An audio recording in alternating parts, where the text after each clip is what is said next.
Well, it's a little different point of view today when we do our monthly local author series. It's time to talk about food.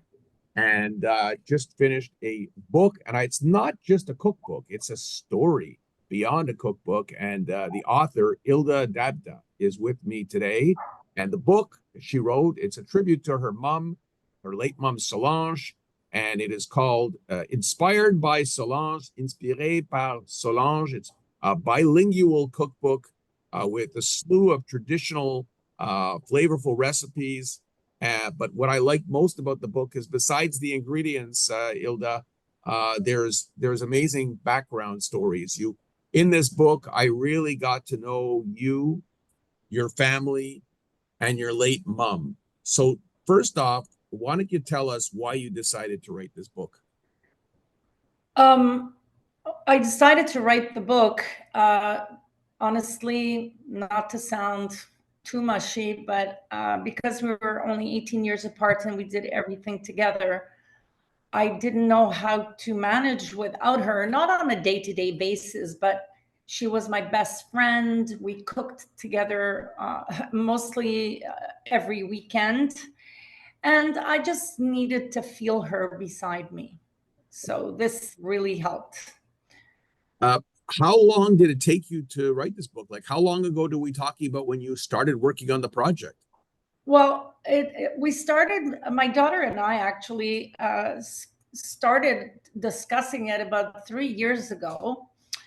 And of course, during COVID, I had so much time to cook, even if I was working from home remotely. Um, my husband wasn't at work, so we did a lot of cooking together. And then one day I just decided, you know what, I'm just going to start making mom's recipes. And the idea of a cookbook was already percolating. So when my daughter came to join us during COVID, she helped me put the idea together. That's how we ended up with the anecdotes, actually, because we Oh, just talked okay. about every dish. So the process, like, how do you start? Like, where do you start for a book like this? Because it's an elaborate book. It's not just, there's so many components. So what was the process you went through from beginning to end? Well, first of all, we decided let's start with her best recipes. What she was really known for was her chicken with olives and her eggplant, cold salad eggplants with red peppers, and of course, couscous being Moroccan. And so we started with her best recipes, but my mom didn't write anything down. Thank you, Mom. Oh, So it was all in my head. And we started writing from a memory, and it just picked up really quickly. So I started with the best ones, her Moroccan recipes. But I know you've read the book and you know that it's not just Moroccan that's recipes. right. She did a lot of things. She was very creative, except she was a baker, which I am not, but she was just amazing, amazing. So we did that. And we just prepared recipes that were also very significant for the Moroccan community and their families, which they can relate to. I'll take an example. Like, I don't know if you know what dafina is, but if you hang around with enough Moroccans, you Okay. do know it cooks for 24 hours. It's your version of cholent. Okay. And it cooks for 24 hours. The house smells amazing. It's nostalgic. And that's where we went. And then we decided, okay, now let's start posting slowly on Facebook and Instagram and see what happens. And that's what we did. And the reaction was very good.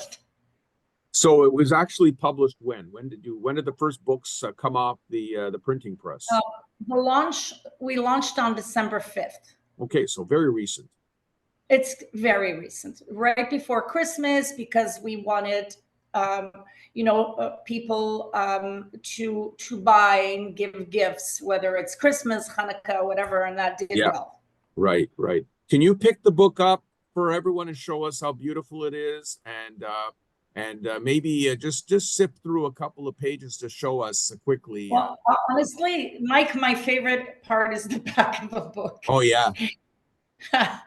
But let's see. Oh, so you have these keftas Yeah.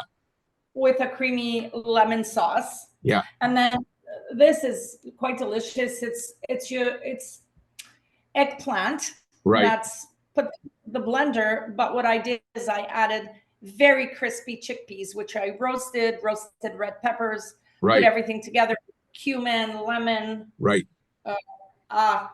I don't know, but this is one of my favorites. This is Yeah. the oxtail recipe. Yes.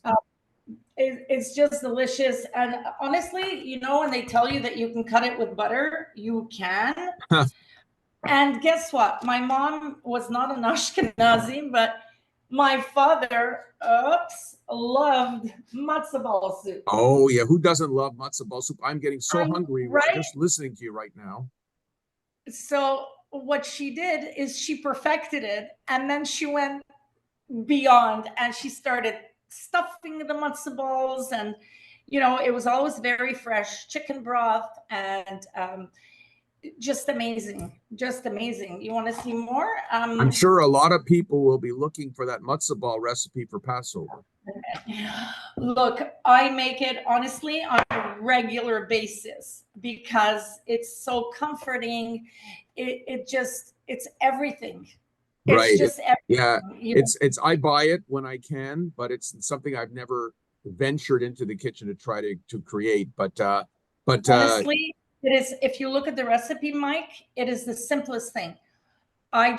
For me, it's 1 hour, which means I boil the chicken on low for an hour to make a really nice broth, which is well seasoned. I always add lemon juice, like fresh lemon, and then you add in your vegetables, and you another hour. And in the meantime, you add the vegetables, you add the matzo balls, and that's another hour. So you got 2 hours just simmering. The matzo balls float to the top. They're fluffy as can be. And for me, if a matzo ball is not fluffy, I can't eat it. sometimes, yeah, go ahead. One more peek, and then we'll continue with the questions. Okay. There's this recipe for chicken that I make with pomegranate, and it's amazing. I lost it. It was here and it's gone. But I mean, I even make gluten-free pasta. Yeah. My mother loved pasta. She made it in every way she could. And here it is. This is my all-time favorite. It's chicken in pomegranate juice. Oh it's yeah, that looks delicious. No, it really is. And I didn't want it at first I wanted it on the cover, but it just looked too much like Christmas. I was worried that it wouldn't appeal to people after. Yes. So, but it just, the chicken marinates in the pomegranate juice with spices, and then at the end, it's very tasty, very, very flavorful. Again, tell us about your photographer, because the photography is magnificent. Who did you get to take the photos? Well, my cousin Sabrina. Okay, so it's in the family. Young. It's a family project. She's young. She's 28, 2 little babies, and she's a professional photographer. When she was going to school already, I used to admire her photos and tell her. And then I asked her, this is what I'm doing. Would you be interested? And she said yes. And she donated so much of her time. She came with her husband all the time because someone had to help her carry the equipment. Yeah. So we have photo shoots like every second Sunday. Yeah. And then we had to space them because she got pregnant the first time and she got pregnant the second time, then brought her babies. Maybe there's something to do with your food and getting pregnant, who knows? Listen, she came, she didn't want to, she didn't mind coming with the babies and the husband. She worked. She's so wonderful. And then when they left, I used to fill up those Tupperwares full of food, and she would leave with so much food. Because when I Good cook, reward.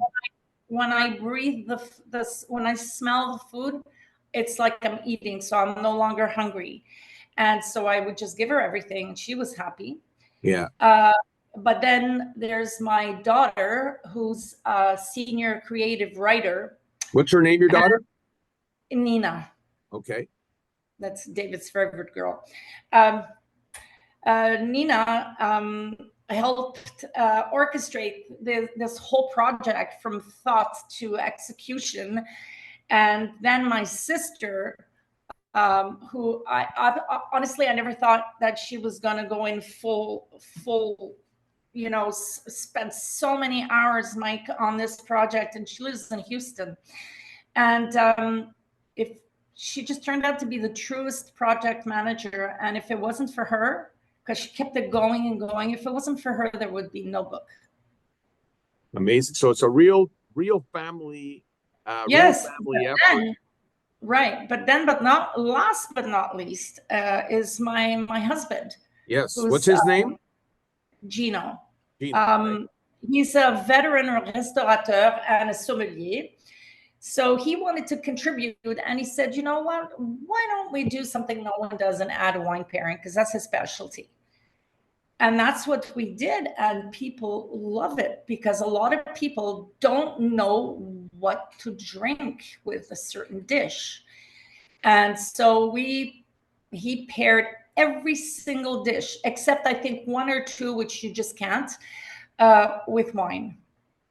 Yeah, like a superstar group of collaborators here, all within your own family. It's amazing. You can create your own publishing company after this, and probably, who knows? I mean, because you've got so many people with so many talents. So tell me, who would be the target audience for this book? Well, honestly, I never really looked for an audience. I'm just looking to share my truth. I wanted to do this for a long time and put it out in the world. And it's really for anyone who's very busy, loves to cook, loves to eat, wants Moroccan food or not Moroccan food, and who needs a quick, easy, flavorful recipe. That's my audience. And the fact that you did it bilingually, that was twice the work, right? Oh my God, you have no idea. So I had to remember the recipe, because cooking it is one thing. You know, you cook, I add in this, I add in that. But to actually write it down, because every time I would say to my mother, how much oil did you put in? She'd go, just put in a glass. What? How much salt? A pinch. No, I've said to my sister, I have to sit down and think about this now. So I had to remember the recipes, write it down, translate it, edit it. My sister went through everything. Then we did the photo shoots. Then Sabrina, the photographer, Sabrina had to edit the photos and send them to us. Then we would post them. And it was grueling. I never thought it was going to be so much, but you've so you've got an audience now, Anglophone and Francophone, who can both buy this book and both have what they need in there. The other thing is the small stories. Every recipe has a little small story memory from you. Yeah, because first of all, my mother was a very funny woman. She was always happy, singing in the kitchen. So we always had a lot of funny anecdotes or stories. But it relates, for me, it just relates to all the families, because I believe that most families have a story about their mother or their grandmother's recipes. There's always something, you know, with each recipe. For you, you said matzo ball, Passover. We have it. I make matzo ball soup at every holiday. Every holiday. It doesn't matter if it's Passover or not. Right. Every holiday. So, you know, just a story for them to understand also who she was. But if you read the foreword that my daughter wrote, you really understand who she is. Yeah, it was beautiful. So we should tell the viewers your own background, because you would you consider yourself now a professional chef, professional caterer, because you worked in another industry for so many years? I was a legal assistant for 40 years with very, with actually I worked for the biggest law firm in Canada, and they were amazing. And it was some of the best years of my life. But in the meantime, I created this catering business. I took courses in catering because, I mean, knowing how to cook is one thing, but to cater is different. You have to do your costs and whatever. Yeah. And so I did that, but it was a lot for 5 years. I was very busy at the firm. I was busy with my little girl at the time, and it was just too much. And so I no longer cater. I'm retired now, and maybe another book in the future. Who knows? Yeah, yeah. No, I would think for sure you've got something going here. What's the Oh, response? I have about 200 recipes left. So there's no question about it. I mean, hopefully there'll be a sequel. What's been the response so far from people who've read it and come to you? Actually, very positive, very, very positive. I never thought it would turn out like that because I didn't do it for any other reason than for my family and to have a mother near me. So the response is just a bonus. I started on social media with my friends and family who were really engaging. And then it extended to people that a lot of people that I don't even know who said, I bought your book online and I made one of the recipes. Here's the photo with comment. Oh my God. And I have not yet received any negative comments. Everything has been very positive. So I'm happy.